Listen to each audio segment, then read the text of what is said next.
Guys, I might have found the best book ever written. And not to brag or anything, I wrote it when I was 8 years old. Okay, but for real, when I found this book right here, Time Machine, it was just a blast from the past. This was something that I found when I was going through a memory box, and when I saw this image right here, right, illustrated by me as well, I knew I had to talk about it here on the channel because, as you guys might know, I am writing my own book. I have the proof right here actually called Falling into Oblivion, which should come out in October, and be on the lookout for a video where I describe this book in a little bit more detail. I want to talk about something that goes back to my roots, right? Time Machine. I thought it was kind of funny that this is somewhat sci-fi related, and now I'm actually writing a full-on sci-fi novel. So I wanted to go through this book, see what it's all about, and see how I improved from this point here. Also, keep in mind, when I go through this book, I was 8 years old, so this was a while ago, okay? But Time Machine by Aaron M. Payne. So let's take a look here, right? But first off, look at that cover. Right, that's some good illustrations, right? I mean, even the word time is in lightning bolts. I mean, that's pretty cool, right? So first page, I think it's only like 10 pages long, so don't worry about it being a chunky book. Time Machine by Aaron Payne. A.A. Ron, that is me. Okay, December 2003, a whole page just to show when I printed it. Alright, I am a 10-year-old boy with a dad, mom, and big sister. This is a secret. Don't tell anyone else. I have my own lab. I was walking to school when Bob Bond came up to me and said, "Give me your lunch money now." You know, typical elementary school stuff, bullies, you know, nothing crazy here, right? Or what? Or I'll punch you in the face. So that kind of escalated a little bit quickly there. So I ran home, but he was still chasing me. "Hey, Bob, did you know that you're..." Keep in mind, 8 years old, okay? "Hey, Bob, did you know that you're fat?" Roar! So I think I have a little bit of an issue here with where to put the dialogue tags and the paragraphs to help, you know, clearly say who is saying what. But you get the idea, right?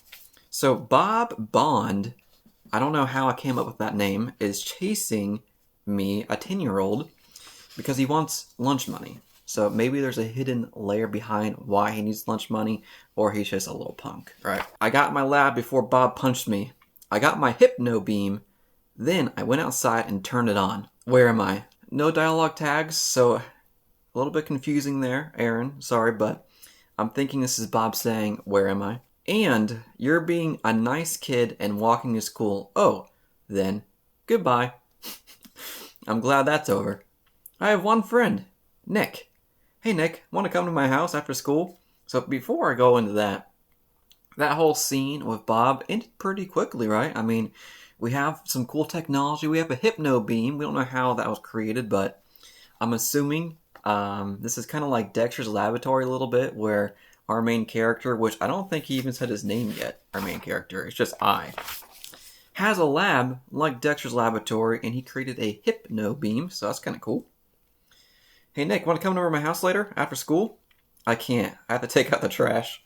Taking out the trash takes a long time, so I understand that. After that, I have a baseball game. Too bad. Well, see ya. See ya.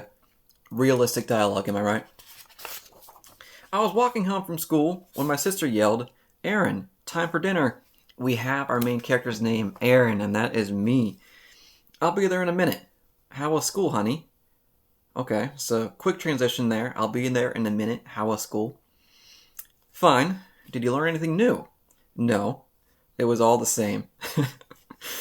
What are we having for dinner?" "Pizza." "Oh, pizza for dinner?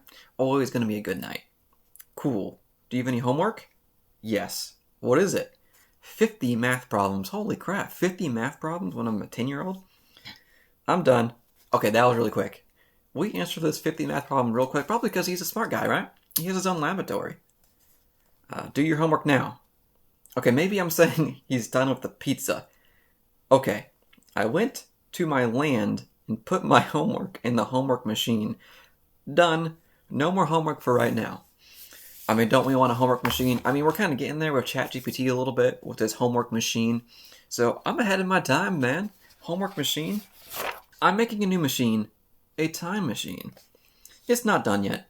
It will be done in about a week. Wow, I have high hopes there. It has been a week now, and I am done with my time machine. The spinner was set for 1,000 years in the past. I was in my room. My mom said, "Time for bed, man." "Time to wake up," said Mom. Quick transition. I was walking to school when Bob pushed me to the ground. Frickin' Bob. What the heck? I ran home, but Bob was faster this time. Then he pushed me into my lab. He pushed me in the time machine and hit a button. He went 1,000 years into the past. I would think that would meant Bob went into the past, but somehow I went from I to he. But, we'll see. Ooh, our first illustration page, okay? I fell on the ground when a dinosaur almost stepped on me, but I ran behind a rock. How am I going to get out of this? I know how. I will go into the future. He turned it on. No, he turned it. Then a T-Rex ate it, and it went to the future. With a nice little illustration here as well. And that dinosaur is not that bad. Am I right? And there's the character Aaron behind a rock, just like the text says. That's great. A T-Rex went to the future. But how can I go to the future? I know how. I got some leaves, flour, and a coconut. I built a go into the future machine. Wow. With leaves, flour, and a coconut, you can build anything you need to. I fell on the ground in front of my house. Then I went into my lab, got my time machine, and put the T-Rex in it. How did I do that? I don't know. But it almost broke. Then I turned it on. Bye-bye, T-Rex. Boom. The T-Rex was gone. And look at that T-Rex.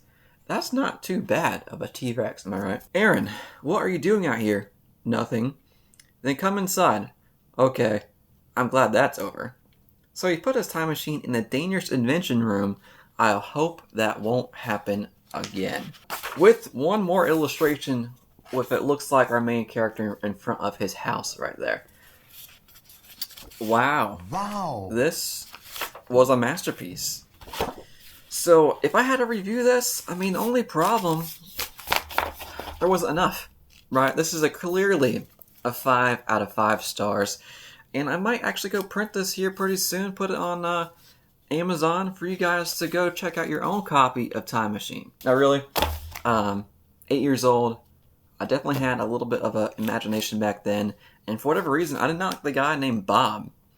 But if you enjoyed Time Machine, I also found a little bit of a sequel right here called Time in the Future, with an illustrated cover as well. And this one's even shorter than the last one. It's like 2 pages long.